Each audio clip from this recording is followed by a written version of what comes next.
Hello everyone, and as always, welcome back to yet another Mortal Kombat 1 video. Now, just before we do kick things off here, I do want to apologize for my spotty absence recently. For those of you who don't know, I do actually commentate Mortal Kombat outside of just doing YouTube. So I've been bouncing between Austria and Greece recently, hence the lack of uploads on my part. But enough of that. You don't care about me traveling. You're here for the lore, the story, the speculation, and well, who would I be to take that all away from you? Because with the defeat of Titan Shang Tsung and the sudden arrival of Titan Havik, one thing that I've actually been yet to tap into are Mortal Kombat 1's arcade ladder endings. You see, unlike typical arcade ladder endings that effectively serve as a what-if scenario, Mortal Kombat 1's endings function as a more or less true conclusive aftermath to that of the main narrative, focusing around particular plot points, ideas, and character arcs that allude to their new direction going forward, with Reign's currently having the biggest impact and largest ramifications. But as always guys, just before we do begin, if you like this sort of lore-based content, please do give this video a thumbs up, as it gives me a rough idea on whether or not you'd like to see more episodes like this, and what you yourselves would like to see from the channel. Plus, it does go an extremely long way here. And I mean, hey, if you like what we do here, and wish to see more lore-based content, please do consider subscribing and ticking that bell. But anywho, where did this idea stem from? How did I come up with it? Well, with more story DLC on the horizon, it also began to make me think and ponder why particular legacy characters like Smoke and Kitana didn't actually get their own chapter in the story, despite their overwhelming popularity. To which it then kind of clicked that I believe that those chapters may in fact purposely be held off for a future expansion, having effectively been set up through their respective arcade ladder endings. Of course, now it raises the question as to why Reign is so important here. And truth be told, to that of the overall narrative, he may very well not be. But with the catalyst his ending does serve, I do believe it could tie into future DLC and set him up in such a way that Reign could receive a redemption arc of sorts. To really get an idea of this, we must first talk about this version of Reign and what makes him unique to the Mortal Kombat universe, as I feel we've only really kind of scratched the surface with him through some intros and dialogue within game. So, with that said,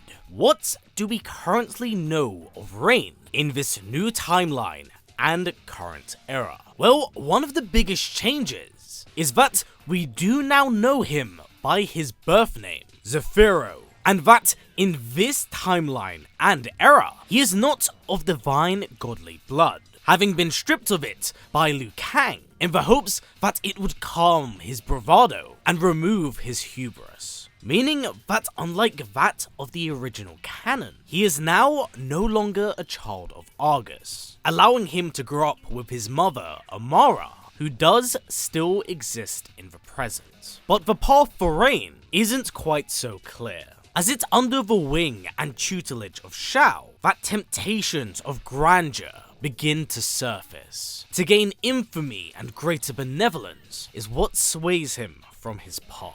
Because of this, Reign was able to ascend through the ranks, becoming Outworld's High Mage, as his talent for hydromancy was unmatched, and he proved to be a very worthy ally to that of Outworld's royal line, even being seen by Empress Sindel as a son-like figure. However, this was all but a ploy. With an agent amongst the High Court, the fall of the royal family seemed to be inevitable, and this is acted on later in the story, where Reign reveals his true loyalty to the Empress, attempting to stop and defeat her. But regardless of the amount of time they had planned, Rain and his allies are defeated. But it's only in the aftermath of the story where I would say the stepping stones for this character become that much more clear. Because by the end of it, Sindel was dead, Shao's rebellion is in hiding, and Rain himself is on the run,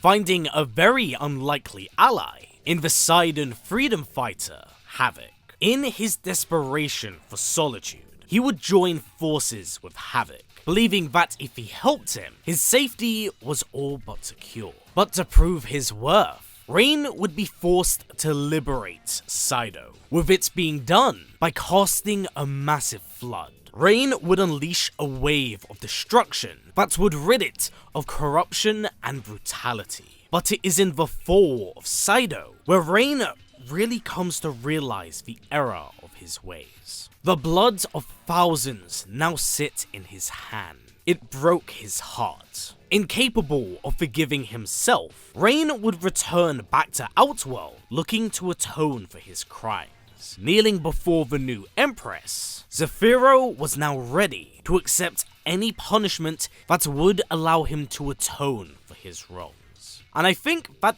this is largely where the changes and deviations to that of the original canon begin to surface. Because in prior timelines, Rain would have typically seen this as an act of strength, one of power and benevolence. But deprived of his godhood and given empathy, I believe that this allows him to have a completely different perspective. So in many ways, it could be that Liu Kang's alteration to that of the original timeline was actually beneficial to his character in the long run. Sadly though, this has all unfortunately come very late at his own expense, as he never intended for the death of Sindel, and comes to the horrible realization that siding with Shao would possibly be the worst decision of his life. But now, how does this all tie into the next expansion? Well, whilst we have most definitely had a heavy amount of foreshadowing in the form of Onaga, I do believe that the Titan Havik arc will be the next logical step here.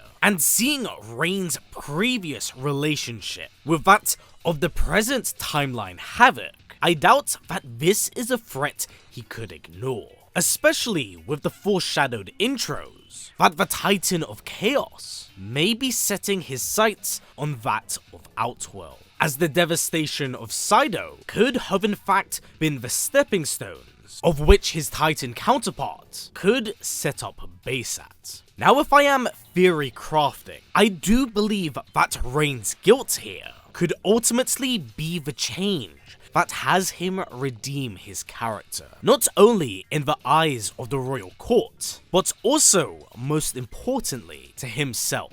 Really tapping into that morality and the human side of his character that we've never touched on before. So, hypothetically, during Havik's siege of Outworld, I could see Rain really pushing tooth and nail in order to protect his home against an enemy he had inadvertently helped, performing feats of strength that rival what we saw in Sido. If you want to add more character drama and more layers to what's going on, you could even have him be imprisoned and then freed to show just how desperate times have become. And if you wish to make it more personal to him, we could have him confront and even kill the Havik of this era to grant him that closure that could clear his name. And this is how I believe we could tie into that somewhat godhood of Rain, because after his surrender to that of the royal court, I think this puts him in a very delicate position of self-sacrifice. Because if you really think about it, Rain has nearly lost everything he's ever achieved.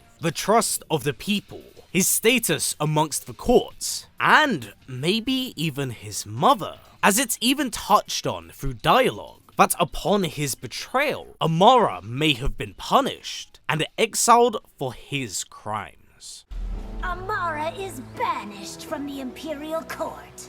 Do not hold my crimes against my mother. So, if you want to add a layer of tragedy, you could have it end up much like his ladder ending in 11, where she dies of grief, having lost both her home and her son. And the worst part is that it is Rain that is responsible for this. Thus, I could see this going one of two ways. One where he survives and is seen as a god by his people, having cleared his name, but still wallows in his guilt, haunted by the atrocities of his past. Or one that I feel is more in line with his character here, and that is to perish in war, then being honoured by the court for his heroic sacrifice, and held up in high esteem by his people as maybe even a god, surpassing even Liu Kang's own vision of what could become of Rain here. I also do quite like how this idea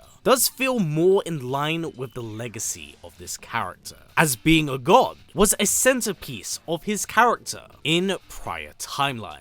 Now, I know to some, the idea of Rain dying isn't exactly a compelling selling point, especially this early in the new era, but I want to reinforce one thing, and that is that death isn't that big of a deal in Mortal Kombat. We even kind of get to see that with Sindel. And with Onaga seemingly around the corner, there are ways to work around this. But I firmly believe that the death of a fan-beloved character really reinforces the villainy and the threat Titan Havik could pose. Killing someone that has the power of a god. Because in a series like Mortal Kombat, where anyone can just walk off a shattered spine, it's sometimes important to reinforce the idea of mortality. Plus, for Rain fans here, and I'm speaking as one of them, a chapter has been long overdue for this character, and that's always largely been due to him being left as DLC, an NPC, and then, most importantly, a villain, something narratively NRS